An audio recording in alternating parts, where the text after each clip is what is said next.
Chers amis dans le Seigneur, loué soit Jésus-Christ. Le thème de notre méditation de ce dimanche, troisième dimanche de Pâques, est « Une autre présence, un autre combat ». Tiré du livre des Actes des Apôtres au chapitre 5, le psaume 29, l'Apocalypse de Saint Jean au chapitre 5 et l'Évangile de Saint Jean au chapitre 21, versets 1 à 19. La voix du Seigneur aujourd'hui, une réflexion proposée par le jésuite Jean Améglé.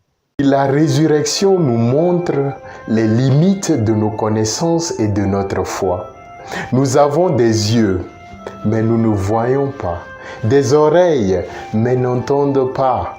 Nous sommes parfois doués d'une cécité et surdité spirituelle puisque nous échouons à reconnaître le ressuscité dans notre vie.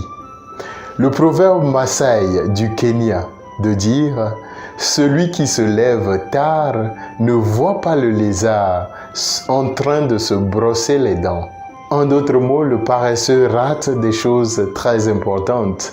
Face aux persécutions que nous avons au travail, à la maison ou dans nos lieux de vie, face à d'autres chrétiens qui nous découragent par leur engagement à témoigner du mensonge, de l'abus d'autorité, de l'hypocrisie, quelle est notre attitude? Pierre et les apôtres, dans la première lecture, sont jugés pour avoir tenu ferme à la vérité. Non seulement ils ont tenu ferme, mais aussi, après avoir été fouettés par des soldats, ils sont repartis dans la joie. La vertu de courage est l'une des plus importantes pour le chrétien.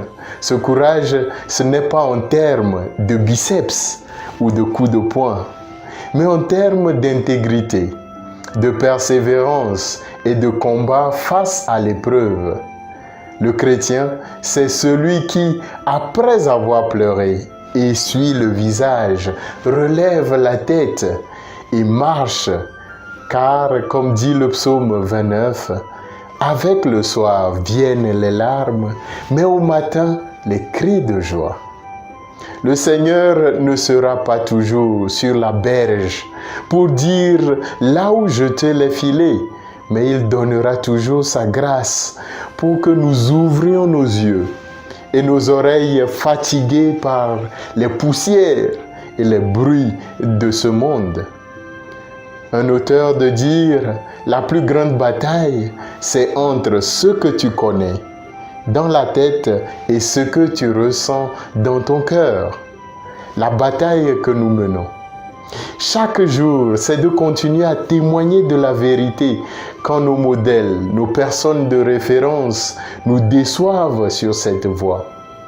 Le problème, dira un star de cinéma, Jack Sparrow, ce n'est pas le problème, c'est ton attitude devant le problème. Chaque soir, nous chargeons nos téléphones Android. Prenons le temps de charger notre esprit. Prenons le temps de laver nos yeux et nos oreilles spirituelles pour jouir de cette présence constante et toujours permanente de Jésus ressuscité dans nos vies. N'oublions pas le proverbe Nyang du Cameroun qui dit « Quand la noix n'est pas devenue grande sur l'arbre, elle ne tombe pas. » Je souhaite un bon dimanche à tous et à toutes.